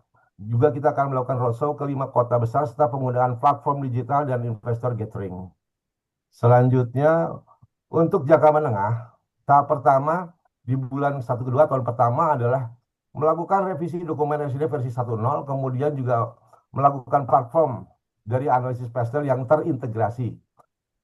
Outcome-nya adalah kebijakan investasi berbasis data terukur 25% agar lebih responsif. Kemudian implementasi awal di bulan ke-13 dan 18, ini 2 proyek percontohan public-private partnership, kemudian pelatihan SDM, kurang lebih 20 ASN tersertifikasi untuk peningkatan realisasi investasi 15%.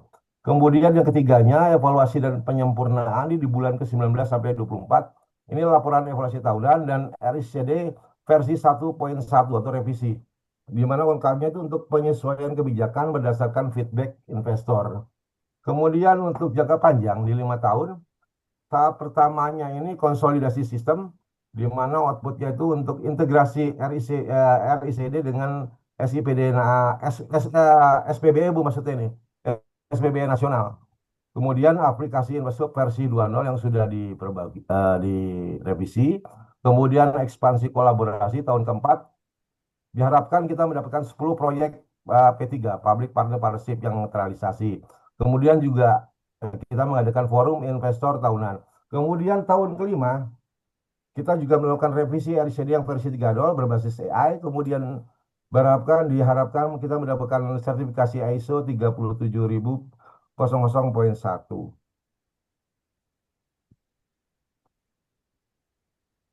Untuk rencana mata pelatihan, kami memilih manajemen pemerintahan yang dari LAN, kemudian pembangunan ekonomi hijau juga dari LAN, kemudian marketing sektor publik ini dari luar.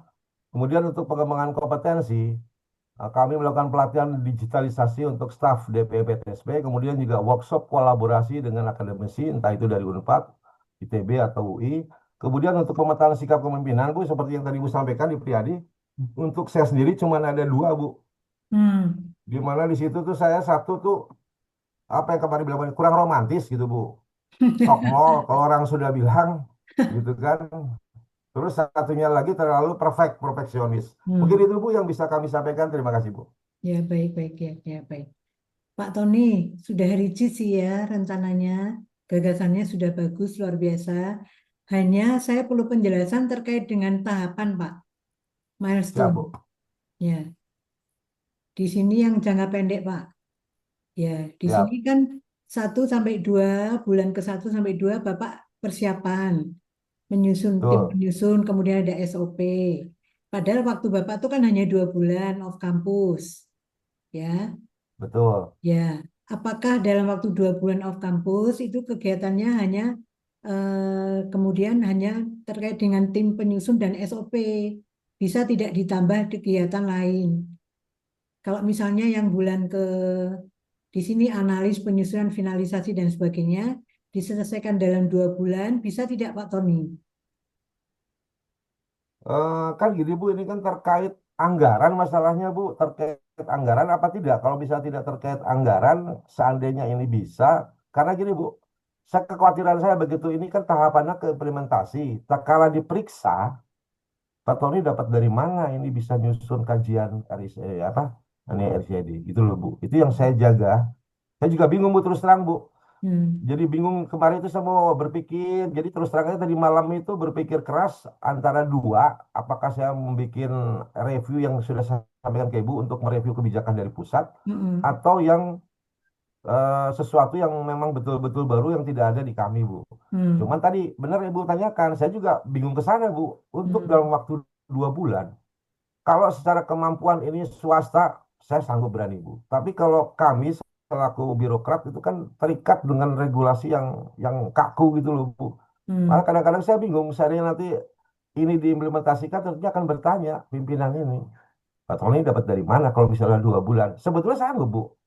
Hmm. Seandainya ini boleh, ya saya bisa gunakan rekan-rekan kami yang di ITB itu untuk apa? Untuk menyusunnya gitu. Gimana Bu menurut Ibu masukan? Ya, karena gini ya Pak Tony ya, kalau dalam 2 bulan, kemudian outputnya itu hanya tim penyusun dan SOP, menurut saya apa ya, terlalu terlalu sederhana, ya. Tetapi saya memahami kesulitan yang dihadapi Pak Tony. Tapi di satu sisi juga saya mendukung yang digagas Pak Tony itu lebih baik ini. Ini kan hal betul-betul baru dan dibutuhkan, gitu ya. Kalau melihat penjelasan Pak Tony tadi luar biasa ini kebutuhannya, gitu kan. Artinya kalau ini sampai betul terjadi, bisa di apa namanya diwujudkan, ini legacy untuk Pak Tony juga kan, ya.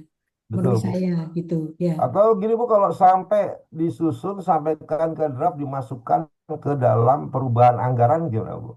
Boleh. Nah, paling paling tidak ada draft RSID-nya, gitu Pak. Kalau Siap, sampai siap Bu. pada draft nggak apa-apa, kan belum ada konsekuensi anggaran. Mungkin nanti kalau perlu konsekuensi anggaran baru masukkan ke yang menengah, gitu Pak. Ya. Ya, Baik Bu, jadi jadi barusan ini juga mohon izin Bu. Jadi saya ini baru habis ini saya akan lakukan Zoom dengan tim efektif untuk hmm, menyisir kira-kira ada nggak bisa perubahan anggaran terkait RSID ini gitu loh Bu. ya, ya, Mudah-mudahan bisa digeser sehingga 2 bulan itu bisa clear gitu loh Bu. ya, sip, sip, ya. Mudah-mudahan Pak Tony, ya. Tapi secara gagasan bagus ini harapan saya kalau ini terwujud betul, Pak Tony tinggal memainkan tahapan di milestone, gitu ya. Itu Siap, saja siap sih Bu. Pak. Yang lain itu kalau yang lain sudah oke gagasannya luar biasa. Mudah-mudahan terwujud. Ini jadi legasinya Pak Tony. Siapa tahu setelah lulus ini kan nanti Pak Tony promosi jadi eselon 1 gitu ya. Amin Bu, nggak ada tapi Bu di daerah eselon 1 itu Bu. Sekda lah, sekda. Siap Bu. Baik, gitu ya Pak. Bapak Ibu semuanya. Sudah jam 14.30 ada lagi setelah ada yang mau beri masukan Pak Tony. Yang sama mungkin Pak Jumaidil silakan beri masukan Pak Tony, mangga. Tadi kan Pak Tony ngasih masukan Pak Jumaidil. Silakan Pak Jumaidil, mangga. Izin Bu, eh, baik, memang terkait dengan SED ini penting. Tapi seingat saya, kalau nggak salah di Kementerian BKPM sudah ada aplikasinya dalam rangka peta potensi investasi. Jadi kita tinggal membentuk tim untuk lakukan uh, input data tersebut dalam bentuk digitalisasi. Nah, kemarin saya itu memang anggarannya tidak ada sama sekali saya tempat buat SE, tapi itu hanya peta potensi investasi untuk sektor pariwisata. Jadi saya libatkan dari Dinas Pariwisata dengan 2 orang staf saya.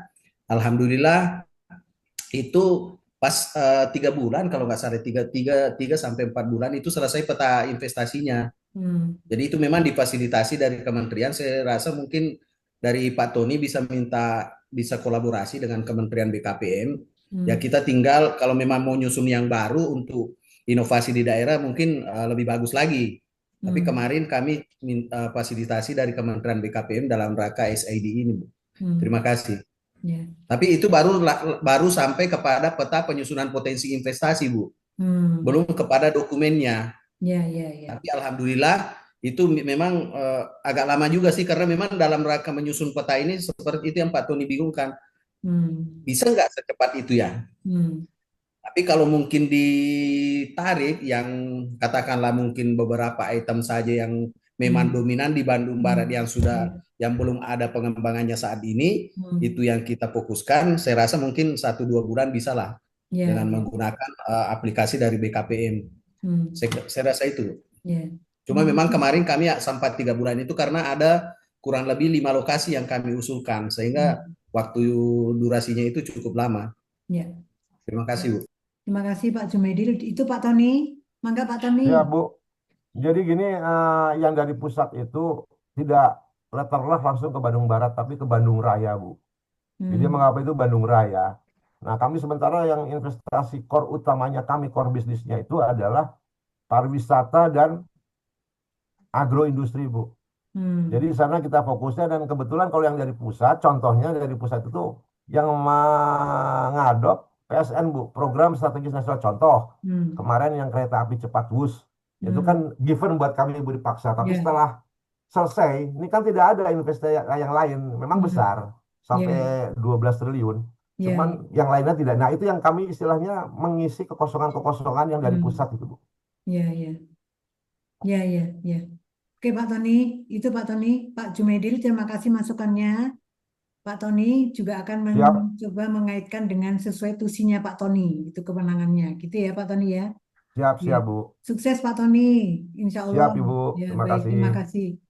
Bapak Ibu semuanya, baik, punten, masih ingin berlama-lama dengan Bapak Ibu semuanya, tapi waktu pembelajarannya sudah habis karena sudah 14.33, sementara jadwalnya hanya 14.30 ya Bapak Ibu ya. Baik, boleh sebelum saya akhiri masih ada lagi yang mau bertanya, silahkan. Halo, hai hai. Izin, Bu, sedikit aja, Bu. Boleh, banyak boleh Pak, mangga Pak. Baik, singkat aja, Bu. Tadi hasil catatan Ibu saya sambil dengarkan juga materi teman-teman, saya sudah Hmm. perbaiki. Cuman setelah saya Hmm. buat peta ininya ya, apa namanya, peta untuk Stakeholder. ini peta Kuadran. peta stakeholdernya itu Eh, di bagian bawah yang rendah dengan ini hampir-hampir tidak ada yang terlibat di situ. Itu apakah memungkinkan untuk itu, Bu? yang Artinya rendah, rendah tuh yang yang kiri paling bawah, bawah, yang sebelah kiri. kiri bawah, Ya, kiri bawah sebelah kiri, Bu. kiri bawah itu Ya, ya. apatetik. Nggak apa-apa kalau emang nggak ada, nggak apa-apa Pak, tidak harus dipaksakan. Oh, siap, siap. Ya, Terima kasih, Bu. jadi termasuk di kalau defender tuh pasti ada, nggak mungkin kosong. Kalau apatetik itu bisa ada kemungkinan kosong, gitu ya. Nggak apa-apa Pak, karena apatetik itu kan dia semuanya rendah, ya. Ketertarikannya rendah, dia juga potensi sumber dayanya rendah, nggak punya power, nggak punya bargaining system gitu ya. Itu nggak apa-apa. Tapi coba ditelaah lagi Pak Ya, Jumaidil, terima kasih, Bu. ditelaah lagi terkait Ya, dengan ya. proper Bapak, misalnya paling tidak misalnya LSM atau misalnya pers gitu ya, itu bisa masuk Baik, apatetik baik. ya. Nanti Terima kalau kasih, Bu. pers itu kan biasanya mengkritisi itu kalau pers ya, LSM biasanya mengkritisi karena dia kan belum tertarik, dia nggak punya kekuatan. Tapi mungkin Pak Jumedil bisa dibantu oleh pers untuk sosialisasi, untuk marketingnya, dan sehingga nanti mereka bergeser ke kanan defender, meskipun di Oh, bawah iya. tapi kanan defender. Defender itu dia bargaining positionnya kecil, powernya kecil, tetapi tertarikannya tinggi, ya bisa. Ya, terima kasih, Bu. Ya. Coba ditelah kembali, ya. Tapi kalau tetap menurut Pak Jumedil nggak ada, nggak apa-apa juga, gitu ya. Oke, baik. Bu Bening, raise hand, silakan Bu Bening. Ya, mau izin bertanya, Bu. Sedikit saya share screen sebentar aja, Bu. Mohon izin. Boleh, boleh, boleh. Lama nggak apa-apa Bu, silakan. Ya, ini Bu sudah terlihat ya. Ya. Mohon izin saya mencoba mengidentifikasi isu dan saya kelompokkan ke dalam 4 isu. Yang pertama kelembagaan, modalitas, SDM, dan kolaborasi. Ini kan kemarin tahapannya isu ini ditapis begitu ya Bu ya. Kemudian Ya. saya menggunakan satu alat USG.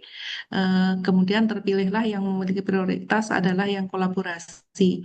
Kemudian dari kolaborasi ini yang isu terpilih ini kami cari akar masalahnya dengan menggunakan problem tree. Oke. Ini kami petakan lagi akar masalahnya. Nah, yang di bawah ini Bu, yang kecil-kecil kotak 4 di bawah ini kan ini harus dipilih ya Bu ya. Nah, untuk memilih ini apakah perlu alat lagi atau judgement kita aja Bu sesuai kebutuhan organisasi? Bentar, ini sudah problem yang terakhir yang kecil yang oleh Bu. Ini karena terlalu kecil ya saya bacanya. Yang paling bawah, kotak yang paling bawah yang di board itu apa Bu judulnya namanya Bu? Tulisannya Ini apa Bu? Ya, yang ini peran koordinator UPT dan mitra potensial belum dikembangkan. Ini akar hmm, dari belum ada sinergi program. Kemudian ada penyebabnya lagi ada 2 Bu, yang peran koordinator, kemudian sebelah kanannya komunikasi dan koordinasi masih lemah. ya. Nah, ini untuk memilih akar masalah ini apakah menggunakan alat analisis lagi atau kita yang milih dengan judgement kita Bu? Judgement Ibu, tetapi dukungan datanya mana? Jadi pilihannya lebih kepada dukungan data yang memungkinkan mana? Karena harus terukur, ya harus Ya. terukur. Di situ misalnya kan peran koordinator UPT, apa Bu? Dan mitra potensial belum dikembangkan. Belum dikembangkan itu seberapa? Kalau belum dikembangkan itu kan relatif ya. Belum ada. Mungkin menurut Bu Ning belum dikembangkan itu eh, kalau dikasih nilai 1 sampai 10 5. Tapi mungkin orang lain menilainya 6 kan bisa. Jadi pilihannya adalah dukungan data yang ada yang memungkinkan. Kalau satunya komunikasi dan apa Bu, koordinasi Antar pemangku kepentingan masih lemah. lemah. Nah, ini kan relatif juga lemah itu seberapa lemahnya. Jadi Ya. yang utama Bapak Ibu ketika memilih akan diangkat itu dukungan datanya harus terukur. Menceritakannya harus terukur, harus ada dukungan data. Termasuk itu kan berarti kondisi saat ini yang ingin diperbaiki. Ya, kondisi yang diharapkan seperti apa harus terukur juga. Nggak mungkin ketika kondisi yang sekarang disebutkan misalnya belum dikembangkan atau lemah. Kemudian nanti yang diinginkan adalah kuat, sudah dikembangkan kan nggak mungkin. Itu kan namanya tidak terukur. Itu Bu Weni. Ya. Jadi pilih yang Ya. terukur, data dukungnya ada. Gitu ya. Ya. Itu mungkin Bu Weni. Siap Bu, terima Ya, kasih. ya sama-sama. Ya, Bapak Ibu silakan masih ada lagi. Kalau tidak, mungkin bisa saya akhiri Bapak Ibu semuanya. Halo, hai hai. Baik Bu. Oke Bu, Halo. siap Bu. Hai Hai hai halo. juga Ibu. Ya, Iya, Bu. ya. Saya akhiri dengan pantun boleh? Oh, siap Siap Bu. Boleh, Bu. Bu. Boleh Bu, boleh.